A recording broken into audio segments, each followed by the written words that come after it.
Rolling action. Bukan lagi bikin film kok, lagi bikin kerajinan keramik. Tapi workshop kerajinan keramik ini masih ada hubungannya dengan dunia perfilman. Kenalin nih, Kanesha. Aslinya sih Kanesha punya usaha production house.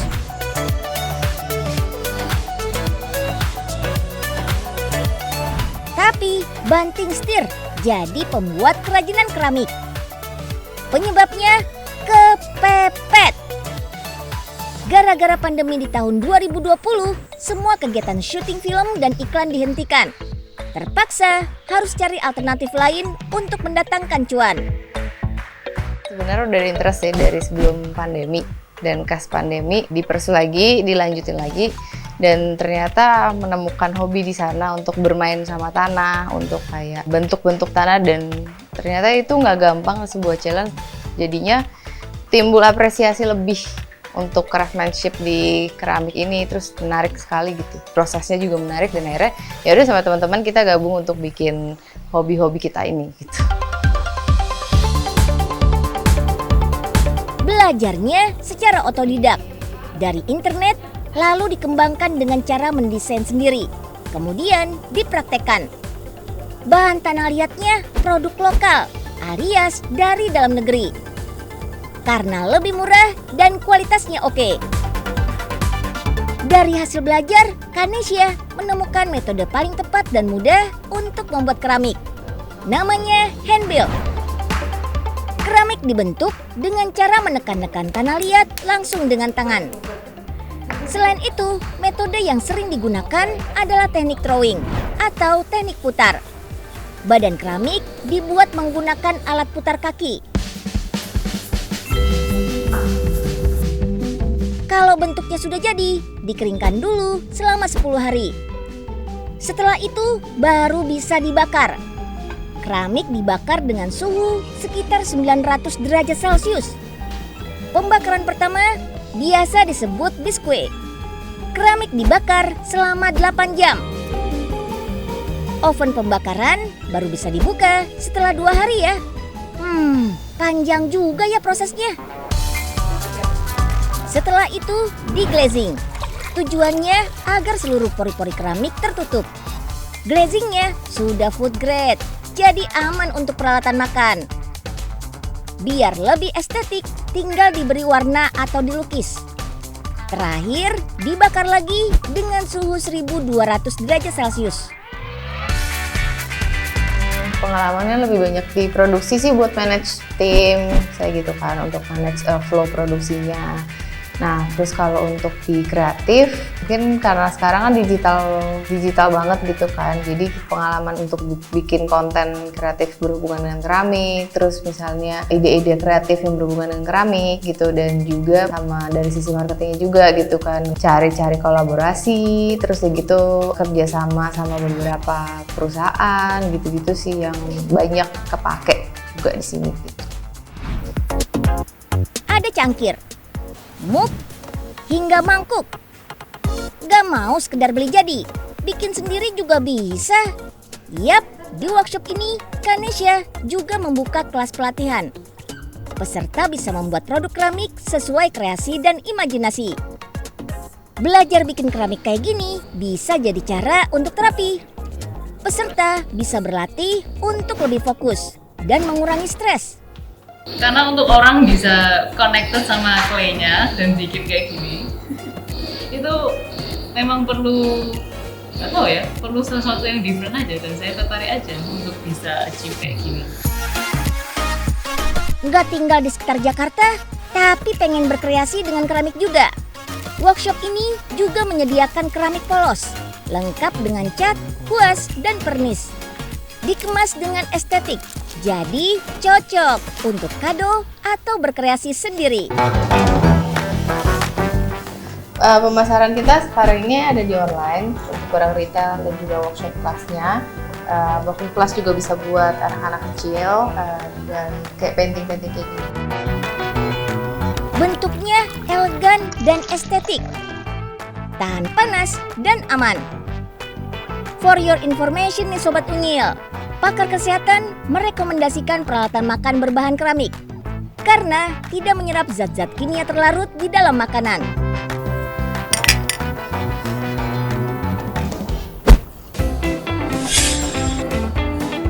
Tanah liat jadi kerajinan keramik. Kalau kayu bisa jadi kerajinan apa ya? Sandal Jepang, cek. Boneka Pinocchio, cek. Souvenir Rusia, cek. This is it, kerajinan kayu around the world. Sandal kayu Jepang ini namanya geta. Orang Jepang menggunakan geta saat memakai kimono atau yukata. Alas kaki ini sudah dipakai orang Jepang sejak tahun 300 sebelum Masehi. Geta dibuat dengan ketinggian 4-5 cm supaya kain kimono gak kotor kena tanah waktu berjalan. Ada beragam jenis dan motif sendal. Semuanya dibuat dari kayu asli. Kayu hinoki dan pohon cemara dipilih karena mudah untuk dibentuk. Kayu diserut pakai mesin hingga berbentuk lengkungan. Dibor untuk membentuk motif sendal. Dibakar untuk menghaluskan permukaan kayu. Industri pembuatan geta ini sudah berusia 70 tahun dan sudah masuk ke generasi ketiga. Setiap bulan, workshop ini bisa memproduksi sekitar 2.500 pasang sendal. Ada 2 jenis geta yang dibuat di sini. Ada yang natural dan ada yang mengkilap. Sandal kayu khas Jepang ini dijual mulai dari 1.400 yen sampai 40.000 yen. Atau sekitar Rp185.000 sampai di atas Rp5 juta. Di Ceko, kayu jadi bahan utama pembuatan boneka marionet. Semacam boneka Pinocchio yang populer di seluruh dunia. Boneka marionet khas Republik Ceko ini digerakkan dengan tali dari atas. Jadi salah satu daya tarik wisata, sekaligus buah tangan khas Ceko. Boneka marionet dibuat dari kayu pohon lime. Bagi warga Ceko, marionet bukan sekedar boneka untuk hiburan dan oleh-oleh.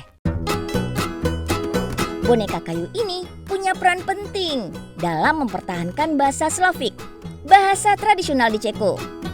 Abad 17, warga Ceko dilarang menggunakan bahasa Slavik. Pada masa itu, pengrajin kayu mulai membuat boneka untuk pertunjukan. Oleh kaisar yang berkuasa, boneka marionet boleh dipertunjukkan dengan bahasa asli Ceko.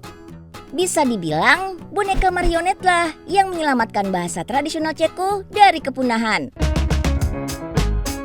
Butuh waktu 3 hari sampai 6 minggu membuat boneka marionet. Harganya sekitar 425 crowns atau sekitar 250.000 untuk marionet souvenir. Sementara untuk marionet profesional atau custom, harganya mencapai 50.000 crowns atau 30 juta rupiah. Marionet karakter Pinocchio paling laris dijual. Ada juga inovasi marionet berbentuk karakter banteng yang bisa berasap. Orang yang memainkan marionet dikenal dengan sebutan marionetis. Kita bergeser ke Rusia. Kalau di Indonesia ada kerajinan wayang, nah di Rusia ada boneka tradisional bernama Matryoshka. Boneka kayu khas Rusia ini dikenal sebagai boneka lapis. Dalam setiap boneka kayu, ada banyak boneka lain yang ukurannya lebih kecil. Ada yang isinya 4, 5, 6, sampai 7. Matryoshka terbuat dari kayu lipa atau linden. Kayu ini lunak dan mudah dibentuk. Boneka Matryoshka pertama kali diperkenalkan tahun 1890. Nama Matryoshka diambil dari Matryona, bahasa Rusia untuk perempuan terhormat atau ibu. That's why bagian luar boneka Matryoshka tradisional selalu bergambar perempuan. Ada yang bilang boneka lapis ini merupakan simbol kesuburan, kesehatan, dan watak perempuan yang mengesankan. Proses menggambar boneka masih dikerjakan secara manual, mulai dari membuat kontur, melukis bagian wajah dan garis tangan, melukis warna dasar, sampai tahap finishing.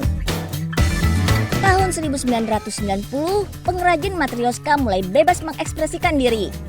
Boneka yang dibuat gak cuma menggambarkan sosok wanita saja.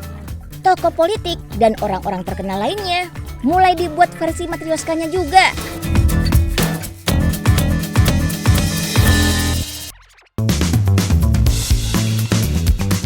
Makanan-makanan ini semuanya sehat. Tapi makanan sehat identik sama rasanya yang hambar. Tanpa garam, tanpa gula, tanpa MSG. Gak cocok sama lidah kebanyakan orang. Terus gimana caranya biar makanan sehat gak hambar lagi? Tinggal semprot. Rasa dan aroma bakal berubah jadi makanan yang enak. Langsung berasa makan nasi kebuli, pizza, atau sushi.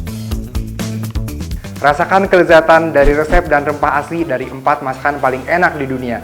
Arabian, Chinese, Japanese, dan European. Namanya rempah spray. Terbuat dari rempah asli, resepnya dari 4 negara dengan masakan khasnya. Ada Arabian food dengan racikan rempah rasa nasi kebuli. Cita rasa masakan Eropa dengan rasa dan aroma Italian herbs.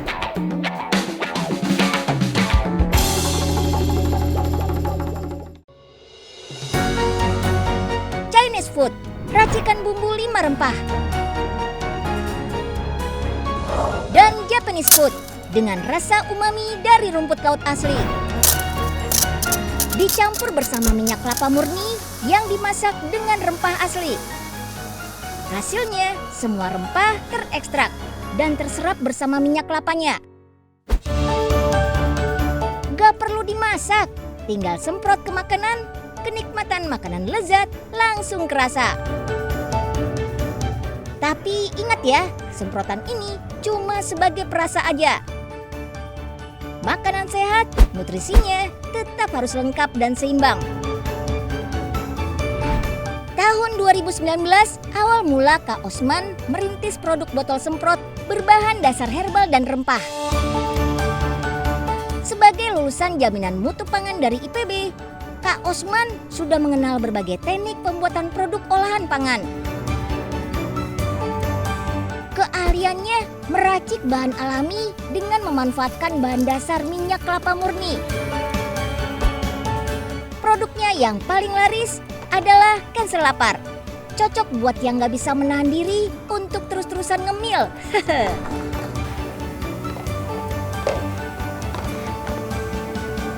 Tantangan kami dalam menjual produk cancel lapar ini yaitu untuk menjelaskan manfaat produk kepada para pelanggan.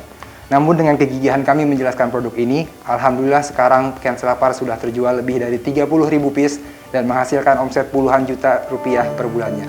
Alhamdulillah. Bahannya sederhana, ada VCO alias minyak kelapa murni, peppermint, dan grapefruit alias jeruk Bali. Bahan-bahan ini diracik dari ketidaksengajaan. Awalnya, Kak Osman melihat kandungan shampoo natural mengandung peppermint dan grapefruit. Setelah dipelajari, bahan-bahan alami sudah banyak digunakan di luar negeri untuk menangani gejala sugar craving. Apaan tuh sugar craving? Gampangnya, rasa lapar yang muncul di luar jam makan.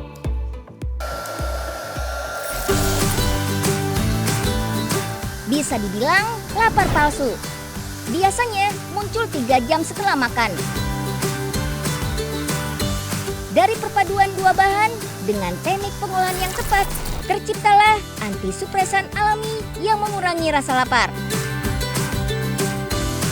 Langsung kenyang walau tanpa makan. Jelas bisa. Tinggal semprot ke mulut, lapar langsung hilang. Hilangkan lapar secara langsung, bantu redakan asam lambung dengan cepat untuk bantu jalan diet kamu supaya nggak ngemil terus. Rasa dingin dan aromanya cocok buat yang lagi diet. Semprot 1-2 kali ke dalam mulut dan ditelan saat lapar palsu melanda. Produk ini bukan pengganti makanan ya, cuma untuk mengurangi hasrat ngemil. Makan pagi, siang, dan malam harus tetap dijalankan. Hasrat ngemil hilang, tubuh sehat, berat terjaga.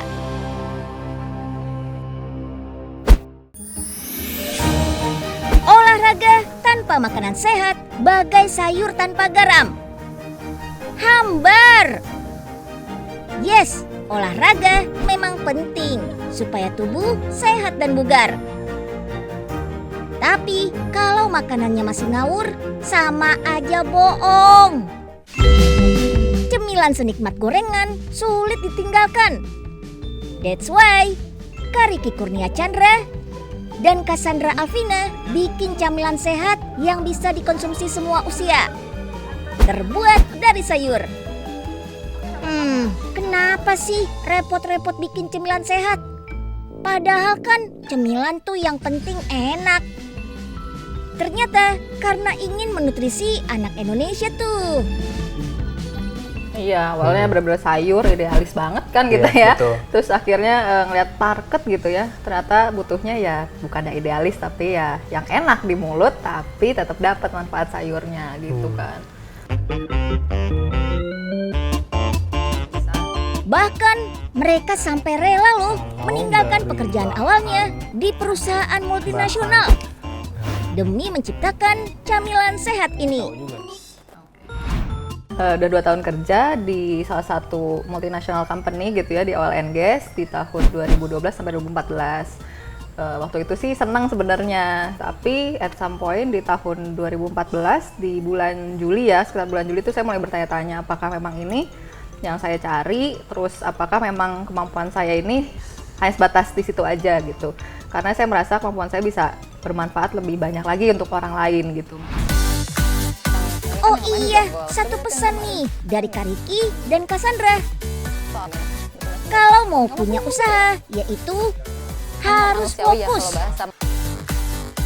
Ada sus kering, sus stick, biskuit, puding, hingga bubuk tabur. Semuanya terbuat dari sayuran. Semua produknya gluten free dan cocok untuk vegan. Dalam satu kemasan sus stick dan puff ini setara dengan mengonsumsi sayuran 14 gram. Aman dikonsumsi balita. Bahkan pudingnya bisa dikonsumsi anak mulai usia 7 bulan loh.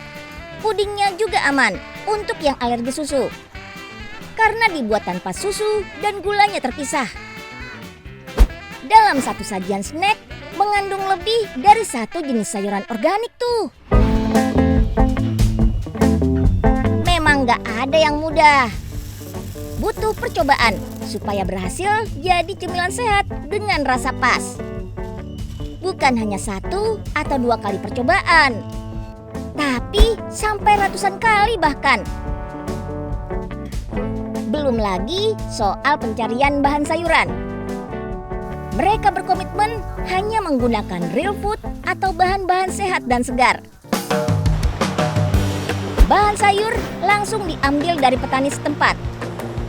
Yang artinya produk cemilan sehat memberdayakan petani lokal. Kualitas kesegaran sayuran sangat diperhatikan. Nah, jadi saat kita mau memilih daun, yang mana daun yang bagus, kita harus lihat pertama dari teksturnya, bahwa daunnya tidak layu dan juga tidak terlalu keras. Ya. Kalau layu berarti dia terlalu tua, kalau keras nanti rasanya akan ada lebih pahit dari biasanya. Nah, kalau seperti ini teksturnya bagus nih, dan saat kita petik yang perlu diingat bahwa kita petiknya jangan terlalu ujung tapi di tengah, karena kalau di ujung kita bisa bikin tanamannya jadi infeksi.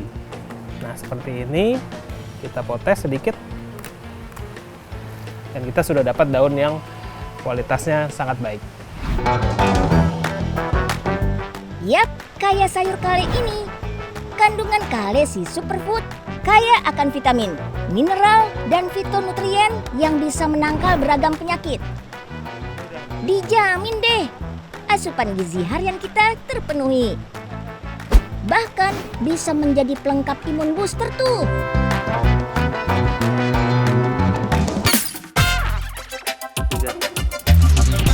Semua bisa dikreasikan, mulai dari makanan sampai bahan alam seperti tanah liat dan kayu.